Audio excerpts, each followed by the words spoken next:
தொகுப்பில் 4681வது நபிமொழியிலும் நீங்கள் பார்க்கலாம். முஸ்லிமில் 4681, புகாரியில் 190வது நபிமொழி.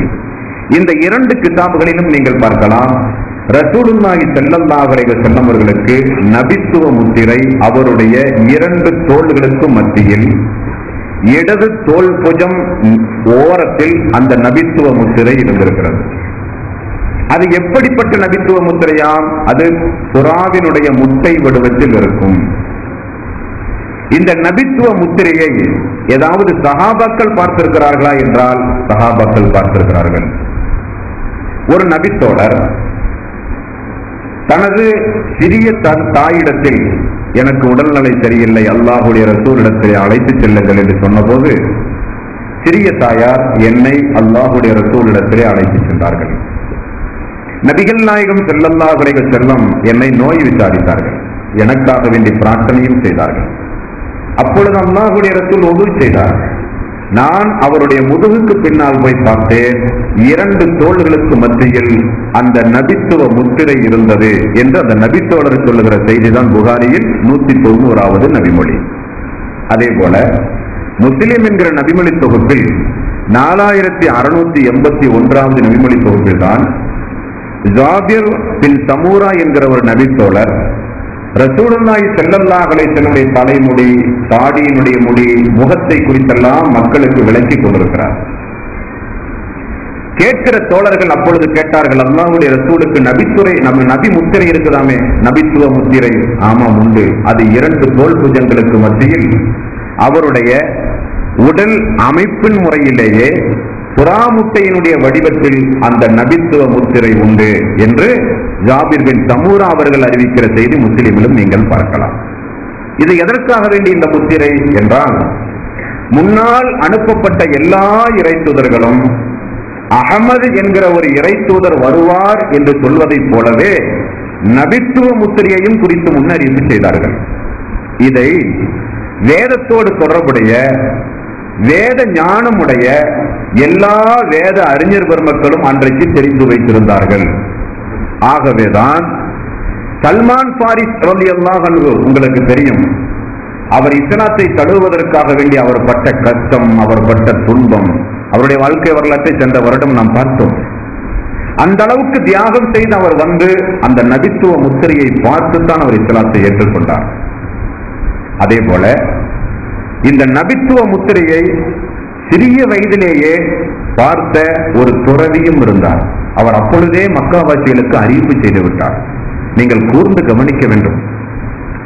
ரசூலுல்லாஹி ஸல்லல்லாஹு அலைஹி வஸல்லம் ஆமினாவிடத்தில் பிறந்து ஹலிமாவிடத்தில் பாலுகுடி பருவத்தில் வளர்ந்து இந்த நெஞ்சு பிளந்த சம்பவத்தை பார்த்தவுடனே அந்த குடும்பமே அதிர்ந்து போய் ஆமினாவிடத்திலே கொண்டு வந்து அந்த குழந்தையை ஒப்படைத்து விட்டார்கள். ஒப்படைக்கும் போது சொல்கிறார்கள், இது அல்லாஹ்வுடைய மிகப்பெரிய நேமத்துக்குரிய குழந்தை என்று சொல்லி ஒப்படைத்து விட்டார்கள்.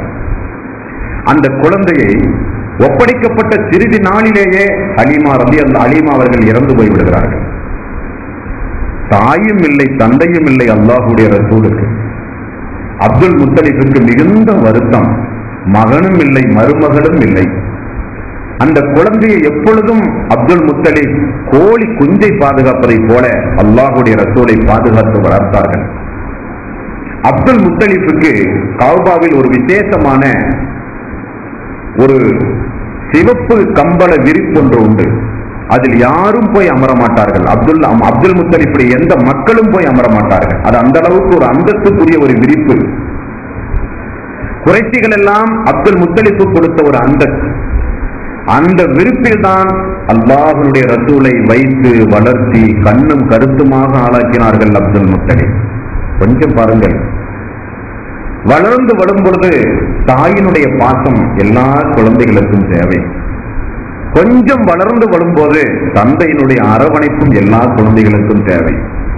ஆனால் அல்லாஹ்வுடைய ரசூல் கருவில் இருக்கும் பொழுது தந்தையினுடைய முகத்தை பார்க்காமலேயே மரணித்து போய்விட்டார். பிறந்து கொஞ்ச காலத்திலேயே ஹலீமாவிடத்திலே வளர ஆரம்பித்தார்கள். கொஞ்சம் விவரம் வந்து தாயை ஒரு குறைந்த காலம்தான் பார்த்திருப்பார்கள். தாயும் மரணப்பட்டு போய்விட்டார்கள். ஏக்கம், தாயும் இல்லை, தந்தையும் இல்லை.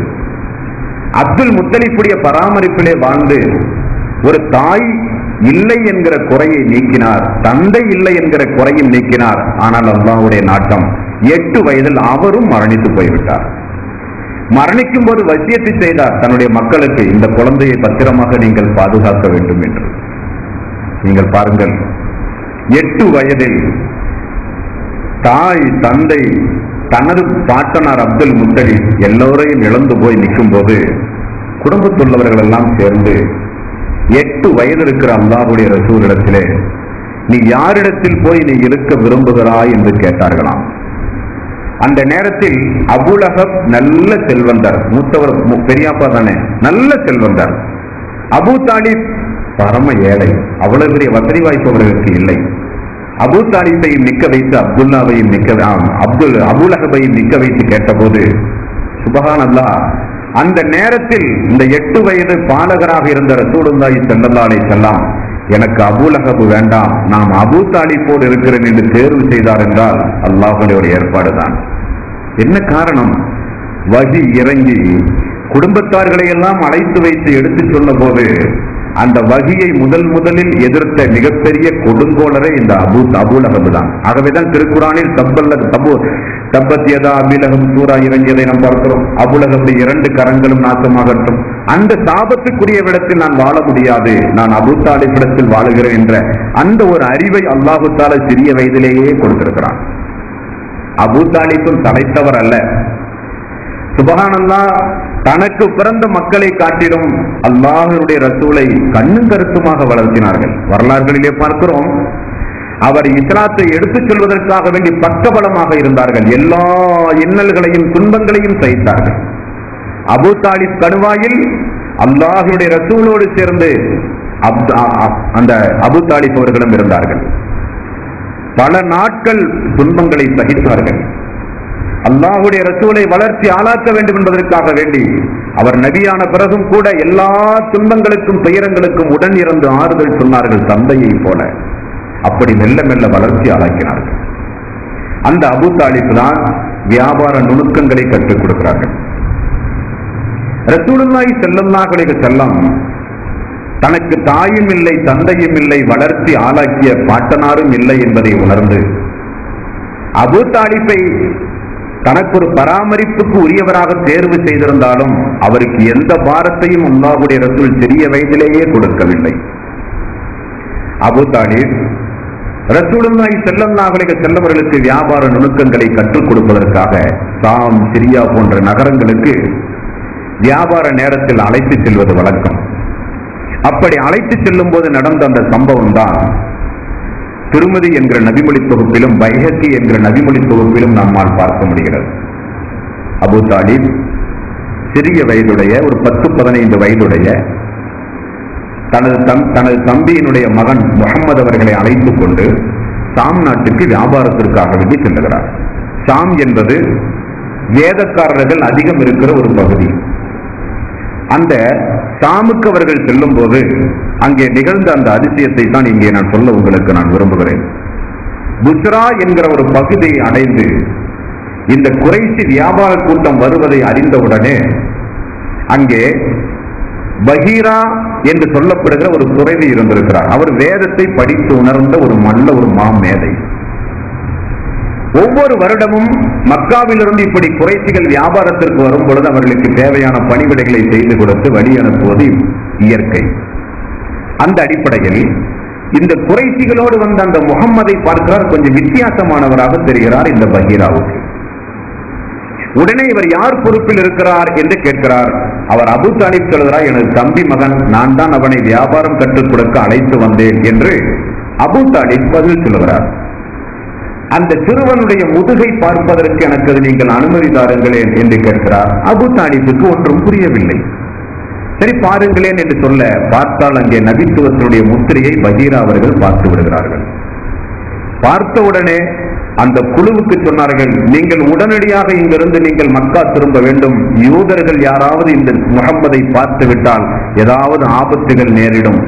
நீங்கள் தயவு கூர்ந்து நீங்கள் திரும்ப சென்று விடுங்கள், இவர் ஒரு இறை தூதராக வரப்போகிறார் என்கிற ஒரு முன்னறிவிப்பை அல்லாஹ்வுடைய ரசூல் சிறு வயதில் இருக்கும் பொழுது நபித்துவ முத்திரையை பார்த்து தாம் நாட்டில் இருக்கிற பஹீரா என்கிற ஒரு துறவி முன்னறிவிப்பு செய்த சம்பவம் கூட திருமதி பைஹகி போன்ற கிதாபுகளிலே நம்மால் பார்க்க முடிந்தது என்றால், அல்லாஹ்வுடைய ரசூல் வந்துவிட்டார், ஒரு இறுதி தூதர் வந்துவிட்டார், ஒரு இறுதி தூதர் மக்காவில் பிறந்து விட்டார் என்கிற செய்தி மெல்ல மெல்ல மெல்ல மெல்ல ஆரம்பமாகிறது.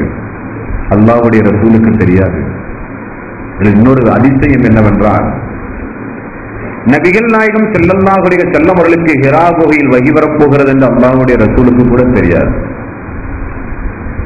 இனி அல்லாஹ்வுடைய ரசூல் 23 ஆண்டு காலம் நபியாக வாழ்ந்து மரணித்து இந்த உலக மக்களுக்கெல்லாம் வமா அர்சல்னாக இல்லா காஃபத்தன் லின்னாஸி பஸீரம் வனதீரா, உலக மக்களுக்கெல்லாம் இவர் அச்சமூட்டி எச்சரிக்கை செய்கிற ஒரு இறை தூதர் என்று அல்லாஹ் சொல்லுகிறானே, அந்த அகிலத்தின் அருட்கொடை நபிகள் நாயகம் ஸல்லல்லாஹு அலைஹி வஸல்லம் அவர்கள் நமது மகன் என்று அப்துல்லாவுக்கு தெரியாது. தெரியுமா? தெரியாதா? தெரியாது.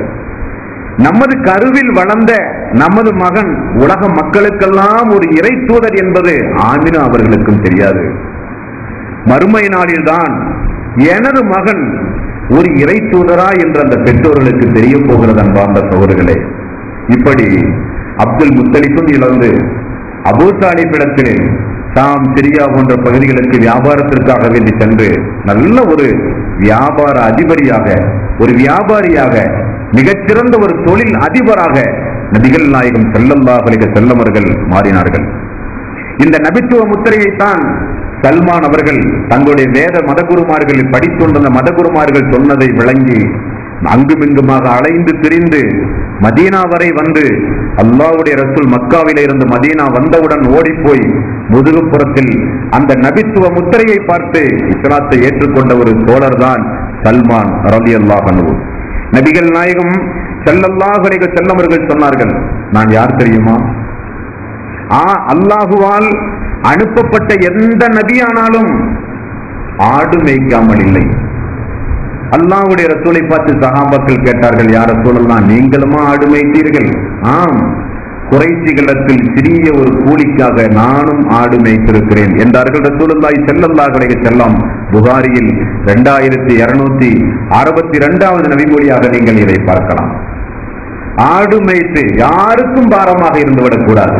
தாய் இல்லாதவர் நாம், தந்தை இல்லாதவர் நாம், ஒரு அனாதை ஆக இந்த உலகத்தில் வாழ்ந்து கொண்டிருக்கிற நாம் யாருக்கும் பாரமாக இருந்துவிடக் கூடாது என்பதற்காக வேண்டி சிரியா சென்ற வியாபாரங்களை படிக்கிறார். மீதம் இருக்கிற நேரங்களில் குறைசிகளத்திலே போய் ஆடு மேய்க்கிறார் அல்லாஹ்வுடைய ரசூல். இப்படியெல்லாம் மெல்ல மெல்ல மெல்ல மெல்ல வளர்ந்து ஆளாகிறவர் தான் அல்லாஹ்வுடைய ரசூல். இதை அல்லாஹு தஆலா அவனுடைய அருள்மறையாம் திருமறை குர்ஆனிலே ஒரு இடத்தில் 93வது அத்தியாயத்தில் அல்லாஹ் ரப்பல் ஆலமீன் ஞாபகப்படுத்துகிறான். அதையும் நீங்கள் தெரிந்து கொள்ள வேண்டும். எப்பொழுது ரசூலுல்லாஹி ஸல்லல்லாஹு அலைஹி வஸல்லம் அவர்களுக்கு கொஞ்சம் நாள் வஹி வராமல் இருந்தது. ஆரம்பத்தில் வஹி வந்தது, குடும்பத்தை அழைத்து நீங்கள் அச்சமூட்டி எச்சரிக்கை செய்யுங்கள் என்று வஹி வந்தது. இக்ரா பிஸ்மி ரப்பிக்கல் லதீ ஹலக் என்கிற ஆயத்துகள் இறங்கியது. கொஞ்ச காலம் வஹி வராமல் இருந்தது. வஹி வராமல் இருக்கிற அந்த காலத்தில் குறைஷிகள் எல்லாம் வந்து கேலிகளும் கிண்டல்களும் செய்ய ஆரம்பித்தார்கள். முகம்மதே, இப்போ உங்க இறைவன் உம்மை கைவிட்டு விட்டானா? இப்போ எல்லாம் உனக்கு அந்த கனவில் இது போன்ற வசனங்கள் வருவதில்லையா? கேலி செய்வது, கிண்டல் செய்வது. உம்முடைய இறைவன் இப்பொழுது உன்னை நடுத்தருவில் விட்டு விட்டானே, இது எங்கே உனக்கு வகி வரப்போகிறது? ஏதோ இறை செய்தி வந்தது, நான் தூதர் என்றெல்லாம் மக்களை சொல்லி ஏமாற்ற நினைத்தாயே. மனம் நொந்து போகிற அளவு கேலிகளும் கிண்டல்களும் செய்தார்கள் ரசூலுல்லாஹி ஸல்லல்லாஹு அலைஹி வஸல்லம் அவர்களை பார்த்து. தாங்க முடியாமல் அல்லாஹ்வுடைய ரசூல் கொஞ்சம் தளர்ந்து சோர்ந்து போய் விடுகிறார்கள். அல்லாஹ் நம்மை கைவிட்டு விட்டானோ, அல்லாஹ் நம்மை கைவிட்டு விட்டானோ. இறங்கிய வசனங்களை சொன்னார்கள். நான் தான் இறை தூதர் என்று மக்கள் மத்தியிலே சொல்லி குடும்பத்துடைய பகைமையெல்லாம் சம்பாதித்தார்கள். எந்த அளவுக்கு இந்த அபூ லஹபுக்கு 2 பெண் பிள்ளைகளை திருமணம் முடித்து கொடுத்தார்கள் ரசூலுல்லாஹி ஸல்லல்லாஹு அலைஹி வஸல்லம். நபி ஆவதற்கு முன்னால், நபியானவுடன் அபூ லஹப் அல்லாஹ்வுடைய ரசூலை எதிர்த்தது மட்டுமல்ல, தனது வீட்டுக்கு சென்று தனது ஆண் மக்களை அழைத்து முகமதுடைய மகளை தலாக் சொல்லி இப்பொழுதே வீட்டுக்கு அனுப்ப வேண்டும் என்று சொல்லி உடனே குடும்ப உறவை ரத்து செய்து அந்த பாவிகள் தலாக் சொல்லி வீட்டுக்கு அனுப்பினார்கள். ஒரே ஒரு வசனம் இறங்கியது, அந்த வசனத்தை சொன்ன ஒரே காரணத்திற்காக. இவ்வளவு எதிர்ப்பு குடும்பங்களிலும் சம்பாதித்து தான் ஒரு இறைத்தூதர் என்று எல்லா பக்கமும் எடுத்துச் சொல்லி மக்கள் எல்லாம் இறைத்தூதர் என்று ஏற்றும் கொண்டு எதிர்ப்பும் தெரிவித்திருக்கிற இந்த காலகட்டத்தில் வகி ஒன்றும் வராமல் இருக்கும் பொழுது கொஞ்சம் சங்கடம், வருத்தம். அல்லாஹ் கேட்கிறான், முற்பகலின் மீது சத்தியமாக நான் சொல்லுகிறேன் நபியே. முற்பகல் என்றால் சூரியன் உதயத்திலிருந்து நடு உச்சி வரை உள்ள லுகாவுடைய நேரம் முற்பகல். அதைத்தான் சொல்வார் லுகா என்று சொல்வார்கள். வல்லுகா, நடுப்பகலின் மீது சத்தியமாக, முற்பகலின் மீது சத்தியமாக, வல்லைலி இதா சஜா, ஒடுங்கிக் கொள்ளும் இரவின் மீது சத்தியமாக. மக்கள் சமாதானம் அடைகிற நேரம் இரவு. சாந்தி சமாதானத்திற்குரிய இரவின் மீது சத்தியமாக நான் சொல்லுகிறேன், உம்முடைய இறைவன் உம்மை வெறுக்கவும் இல்லை, உம்மை கைவிடவும் இல்லை. அல்லாஹ் ஆறுதல் சொல்லுகிறான். யாருக்கு? ரசூலுல்லாஹி ஸல்லல்லாஹு அலைஹி வஸல்லம் அவர்களுக்கு. எந்த அளவுக்கு அல்லாஹு தஆலா ரசூலுல்லாஹி ஸல்லல்லாஹு அலைஹி வஸல்லம் அவர்களை நேசித்திருந்தால் அல்லாஹ் இப்படி எல்லாம் சொல்லுவான். சத்தியம் போட்டு சொல்லுகிறான், நபியே பகலின் மீது சத்தியமாக நான் சொல்லுகிறேன், இரவின் மீது சத்தியமாக நான் சொல்லுகிறேன், நான் உங்களை வெறுக்கவும் இல்லை, கைவிடவும் இல்லை. வலல் ஆகிரத்து ஹைருல் லக்க மினல் ஊலா. அல்லாஹ் உம்முடைய இறைவன் வெறு சீக்கிரம் உமக்கு மிகப்பெரிய பேருபகாரத்தை கொடுக்க போகிறான், அது இதை காட்டிலும் மிகச் சிறந்தது என்று அல்லாஹ் கொஞ்சம் ஊக்கப்படுத்துகிறான். உன்னை கைவிடவில்லை, நான் உம்மை நாம் வெறுக்கவில்லை, உனக்கு மிகப்பெரிய பேருபகாரத்தை, பாக்கியத்தை, அருள்கொடைகளை நான் தரப்போகிறேன், அது முந்தியதை விட பிந்தியதில் உனக்கு மிகப்பெரிய ஹைராக இருக்கும், இம்மையை விட மறுமையில் உனக்கு அது சிறந்ததாக இருக்கும் என்று எடுத்துக்கொண்டாலும், மக்காவுடைய ஆரம்ப காலகட்டத்தில் கொஞ்சம் சிரமம் இருந்தாலும் மதீனாவுக்கு சென்ற பிறகு சிறந்த ஒரு பாக்கியத்தை தரப்போகிறேன் என்று எடுத்துக்கொண்டாலும், முந்தியதை விட பின்னால் உனக்கு தரப்போகிற ஹயர் மிகப்பெரிய ஹயரானது என்று சொல்லி கொஞ்சம் அல்லாஹ் பூஸ்ட் பண்ணுகிறான், ஊக்கப்படுத்துகிறான். அப்பொழுது அல்லாஹ் ஞாபகப்படுத்துகிறான், நபியே உம்மை இந்த நேரத்தில் நான் கைவிட்டு விட்டேன், ஒதுக்கிவிட்டேன், மறந்து விட்டேன் என்றெல்லாம் நீங்கள் நினைக்கின்றீர்களே, உங்களுடைய சிறு பிராயத்தை நீங்கள் நினைத்து பாருங்கள். அல்லாஹ் ஞாபகப்படுத்துகிறான், வலசௌஃப யூதீக ரப்புக ஃபதருல்லாஹ், உம்முடைய இறைவன் நிச்சயமாக உம்மை கைவிட மாட்டான்.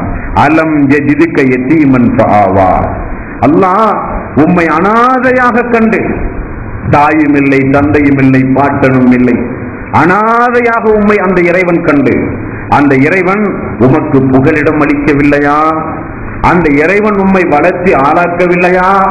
ஏன் சோர்ந்து போகிறீர்கள் என்று அல்லாஹு தஆலா கேட்கிறான். நபிகள் நாயகம் ஸல்லல்லாஹு அலைஹி வஸல்லம் அவர்களை பார்த்து, அல்லாஹ்வுடைய ரசூலுக்கு கொஞ்சம் தைரியம், அல்லாஹ் நம்மோடு உண்டு, அல்லாஹ் நம்மை கைவிட்டு விடவில்லை, அல்லாஹ் நம்மை இன்னும் கவனித்துக் கொண்டிருக்கிறான், அல்லாஹ் நம்மோடு நெருக்கமாகத்தான் இருக்கிறான். ஆம், நாம் தாயும் இல்லாமல், தந்தையும் இல்லாமல், பாட்டனாரும் இல்லாமல், அபூ தாலிபினுடைய பராமரிப்பில் வளர்ந்து இதுவரை வளர்ந்து இத்துணை வரை வந்து விட்டோமே, நிச்சயம் அல்லாஹ் நம்மோடு உண்டு, உண்மைதான் என்று ரசூலுல்லாஹி ஸல்லல்லாஹு அலைஹி வஸல்லம் கொஞ்சம் தைரியத்தை கொண்டு வந்தார்கள். அல்லாஹ் சொல்கிறான், வவஜரக லால்லன் பஹதா, நபியே மார்க்கம் என்ன, வேதம் என்ன என்று நீங்கள் அறியாமல் இருந்தீர்கள், நான் தானே உங்களுக்கு அதை சொல்லி தந்தேன், உங்களை அப்படி நான் விடுவேனா? அப்படி உங்களை நான் கைவிட்டு விடுவேனா? ஏன் உங்களுக்கு அப்படிப்பட்ட ஒரு எண்ணம்? சொல்லாமல் கேட்கிறான் அல்லாஹ் ரப்பல் ஆலமீன், ஞாபகப்படுத்துகிறான் ரெண்டு அருள்கொடையை. வகி கொஞ்ச நாள் நின்றது உண்மைதான், ஆனால் இந்த இடத்தில் நீங்கள் ஒரு அதிசயத்தை பார்க்க வேண்டும். நிறைய குர்ஆனுடைய ஞானம் இல்லாத நிறைய மக்கள் சொல்லுகிற விமர்சனம் என்ன? நபி தனக்கு புத்தியில் உதித்ததைத்தான் மக்களுக்கு சொன்னார், அதுதான் குர்ஆன். நபி எதெல்லாம் நல்ல நல்ல வாக்கு, நல்ல நல்ல செய்திகள் என நினைத்தாரோ அதையெல்லாம் மக்களுக்கு சொன்னார்கள், அதுதான் குர்ஆன். அவர் தூங்கும் போது அவருக்கு ஏற்பட்ட நல்ல நல்ல கனவுகளின் பிரதிபலிப்பு தான் குர்ஆன் என்று குர்ஆனை பற்றி விளங்காத மக்கள் நினைத்துக் கொண்டிருக்கிறார்கள். அவர்களுக்கு சாட்டையடியாக இந்த ஆயத்து இறங்கி இருக்கிறது. எப்படி? வசனம் வகி இறங்காமல் கொஞ்ச நாள் இருந்தது, எல்லோரும் வந்து கேலி கிண்டல்கள் செய்தார்கள். சுயமாக எதையாவது சொல்லி இதுவும் வகி என்று சொன்னார் அல்லாஹ்வுடைய ரசூல், பேசாமல் இருந்தார்கள். வகி வரவில்லை, வகி வரவில்லை. அல்லாஹ்வுடைய வகி வந்தால் தானே அல்லாஹ்வுடைய ரசூல் பேசுவார். இன் ஹுவ இல்லா வஹியின் யுஹா, இந்த நபி சுயமாக எதையும் சொல்ல மாட்டார், வகி இறங்கினால் தவிர. வகியைத்தான் இந்த நபி சொல்லுவார் என்று அல்லாஹ் இன்னொரு இடத்திலே சொல்லுகிறான். வகி வராமல் வீடு தேடி வந்து எல்லோரும் கிண்டல் செய்வார்களாம், கேலி செய்வார்களாம். என்னானது? ஜிப்ரீல் வரவில்லையோ? அல்லாஹ் உனக்கு வகி தரவில்லையோ? இப்பொழுது தெரிந்ததா நீ நபியா இல்லையா? எவ்வளவு மன உளைச்சல்! அல்லாஹுவே ஒரு அத்தியாயத்தை இறக்கி அந்த தூதரை ஆறுதல் படுத்துகிற அளவுக்கு மன உளைச்சலுக்கு அவர் ஆளாகியும் மௌனம் சாதித்திருந்திருக்கிறார்கள். ஒரு வார்த்தையை கூட இது அல்லாஹ்வுடைய வேத வார்த்தை என்று சொன்னாரா? ஏச்சுக்களையும் பேச்சுக்களையும் தாங்கி வகி வராமல் இருந்தும் கூட மௌனம் காத்தார்கள். அல்லாஹு தான ஆறுதல் சொல்லுகிறான், உன்னை நான் கைவிடவில்லை, நினைத்து பார், உனக்கு 2 அருட்படைகளை நான் செய்திருக்கிறேன். ஒன்று, நீ பச்சிலம் குழந்தையாக அனாதையாக இருக்கும் பொழுது உன்னை நான் அரவணைத்து உன்னை நான் ஆளாக்கி இருக்கிறேன். ஹலீமாவுடைய மடியில் பால் சொரிந்தது, ஒட்டகத்திலே பால் சொரிந்தது. ஹலீமாவுடைய கிராமப்புறங்களில் எல்லாம் அல்லாஹ் வர்க்கத்தை ஏற்படுத்தியது. அதற்கு பிறகு நெஞ்சு பிளக்கப்பட்டு ஜிப்ரீல் அலைஹிஸ்ஸலாத்து வஸ்ஸலாம் அவர்களின் மூலமாக நெஞ்சு தூய்மைப்படுத்தப்பட்டது. இப்படியெல்லாம் உன்னை வளர்த்து நான் ஆளாக்கி இருக்கும் போது கைவிடுவேனா? நான் உனக்கு இந்த வகியை தருவதற்கு முன்னால் வேதம் என்ன, மார்க்கம் என்ன, மறுமை என்ன, நான் யார், எதுவுமே உனக்கு தெரியாது என்றெல்லாம் அல்லாஹ் சொல்லிவிட்டு சொல்கிறான்.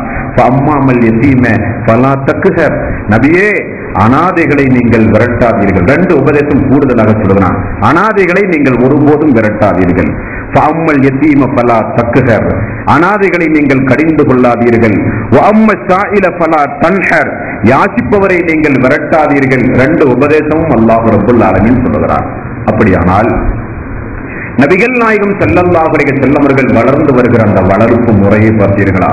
அல்லாஹ்வுடைய மிகப்பெரிய பேருபகாரம், அல்லாஹ்வினுடைய மிகப்பெரிய பேருபகாரம். என்ன காரணம்? அவர் ஒரு நபி, தன்னால் தேர்வு செய்யப்பட்டிருக்கின்ற ஒரு இறை தூதர்.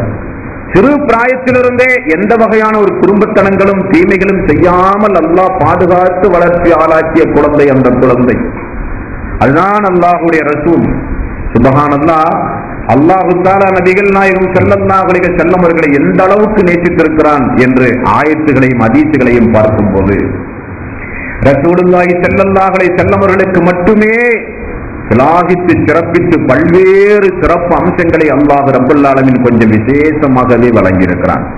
சூரத்துல் பக்ராவில் 243 244 வசனத்தை நீங்கள் அப்படியே படித்து பார்க்கும்போது அல்லாஹ் சொல்லுவான், அல்லாஹ்வுடைய தூதர்களில் ஒரு சிலரை விட ஒரு சிலரை நான் மேன்மைக்குரியவர்களாக ஆக்கி வைத்திருக்கிறேன் என்று அல்லாஹ் சொல்லுகிறான். ஆக அல்லாஹ் கொடுக்கக்கூடிய சிறப்பு அது என்ன சிறப்பு? கருவில் இருக்கும் பொழுது யானைப்படையை பாதுகாத்து நிகழ்த்திய அதிசயமும், அல்லாஹ்வுடைய ரசூல் பிறந்த பொழுது ஹலீமாவுடைய குடும்பங்களில் அல்லாஹ் நிகழ்த்திய அதிசயமும், அல்லாஹ்வுடைய ரசூல் அபூ தாலிப் இடத்தில் வளர்ந்து வரும் பொழுது அந்த நபித்துவ முத்திரையை பார்த்து மெல்ல மெல்ல இவர் ஒரு நபிதான் என்று மக்கத்து பெருவீதியிலும் மக்காவினுடைய புறநகர் பகுதிகளிலும் மெல்ல மெல்ல பிரச்சாரங்கள் ஆரம்பமான பொழுதும் அல்லாஹு தஆலா மிகுந்த எச்சரிக்கையோடு ரசூலுல்லாஹி ஸல்லல்லாஹு அலைஹி வஸல்லம் அவர்களை வளர்ச்சி ஆளாக்குகிறார். அல்லாஹ்வுடைய ரசூலுக்கு எந்த அளவுக்கு நுண் அறிவை அல்லாஹ் வழங்கினான் என்றும், குறைஷிகள் மத்தியில் ஏற்படுகிற ஒரு சில பிரச்சனைகளை எல்லாம் ரசூலுல்லாஹி ஸல்லல்லாஹு அலைஹி வஸல்லம் எந்த அளவுக்கு முன்னின்று தீர்த்து வைத்தார்கள் என்றெல்லாம் இன்னும் ஒரு சில விவரங்களை பார்த்துவிட்டு அல்லாஹ்வுடைய ரசூலுடைய திருமண வாழ்வை இன்ஷா அல்லாஹ் நாம் பார்க்க போகிறோம். நபிகள் நாயகம் ஸல்லல்லாஹு அலைஹி வஸல்லம் அவர்கள் 10க்கும் மேற்பட்ட திருமணத்தை முடித்தார் என்கிற ஒரே காரணத்திற்காக அவருடைய வாழ்வை கொச்சைப்படுத்தி பேசப்படுகிறது இந்த உலகத்தில். இஸ்லாம் வளர்ந்து விடக்கூடாது, இறைவேத மக்கள் மத்தியிலே சென்று விடக்கூடாது, அல்லாஹ்வுடைய ரசூலுடைய புகழ் இந்த மனித சமுதாயத்தில் உயர்ந்து விடக்கூடாது என்பதற்காக வேண்டி அவருடைய திருமணம், அவருடைய குடும்ப வாழ்வை கொச்சைப்படுத்தி பேசப்படுகிறது. எல்லாவற்றுக்கும் தெளிவான பதிலை நாம் தெரிந்து கொள்ள வேண்டும். அறியாத மக்களுக்கு எடுத்துச் சொல்வது நம்முடைய தலையாய கடமை. அல்லாஹ்வுடைய ரசூலுடைய குடும்ப வாழ்வு எப்படி இருந்தது? சத்தியமாக சொல்கிறேன், இந்த உலகத்தில் எத்தனையோ வரலாற்று ஆசிரியர்கள் இஸ்லாம் அல்லாதவர்கள் அல்லாஹ்வுடைய ரசூலுடைய வாழ்க்கை வரலாற்றை எழுதியிருக்கிறார்கள். விமர்சன கண்ணோட்டத்தோடே எழுதியிருக்கிறார்கள். எங்காவது ஒரு விமர்சனம் கிடைக்காதா? இந்த முஹம்மதை கேவலப்படுத்த, இந்த முஹம்மதை கொச்சைப்படுத்த, இந்த மார்க்கத்தை இழிவுபடுத்த எங்காவது ஒரு சில குறைகள் கிடைக்காத என்று பூத கண்ணாடியோடு வரலாற்றை ஆய்வு செய்த ஆய்வாளர்கள் எல்லாம் அதிர்ந்து போயிருக்கிறார்கள். இவர் ஒரு சாதாரண மனிதர் அல்ல. முஹம்மத் நாம் நினைப்பதை போல ஒரு சாதாரண ஒரு புரட்சியாளரோ எழுத்தாளரோ மக்களுடைய உள்ளங்களை கவர்ந்து இழுக்கக்கூடிய ஒரு பேச்சாற்றல் உள்ளவரும் அல்ல. இவருக்கு ஏதோ ஒரு சக்தி இவரிடத்திலே உண்டு. அப்படிப்பட்டவர்களால் தான் இப்படி வாழ முடியும். ஒரு நாட்டை கைப்பிடிக்க வேண்டுமானால், ஒரு நாட்டில் ஒரு அரசாட்சியை நிறுவ வேண்டுமானால் பல ஆயிரக்கணக்கான ஆண்டுகள், நூற்றாண்டுகள் போரிட்டுத்தான் ஒரு காரியத்தை நிகழ்த்த முடியும். அதற்கு லட்சக்கணக்கான மக்களுடைய உயிர்களை பறிக்க வேண்டும். ஆனால் இந்த முஹம்மது 23 ஆண்டு காலத்தில், அதிலும் குறிப்பாக 13 ஆண்டு காலம் மக்கா நீங்களாக 10 ஆண்டு காலம் மட்டும் மதீனாவில் ஆட்சி செய்து மிகப்பெரிய ஒரு சாம்ராஜ்யத்தை உருவாக்கி இருக்கிறார்கள் என்றால் இவர் மாமனிதர் தான். இவர் சாதாரண மனிதர் அல்ல. நிச்சயமாக இவர் அல்லாஹ்வுடைய ரசூல் தான் என்று மைக்கேல் ஹார்ட் என்பவர்களை போலுள்ள நல்லுள்ளம் படைத்தவர்கள் ஆய்வு செய்து அல்லாஹ்வுடைய ரசூலுக்கு முதலிடம் கொடுத்தார்கள். எப்படி முஹம்மதுக்கு முதலிடம் கொடுக்க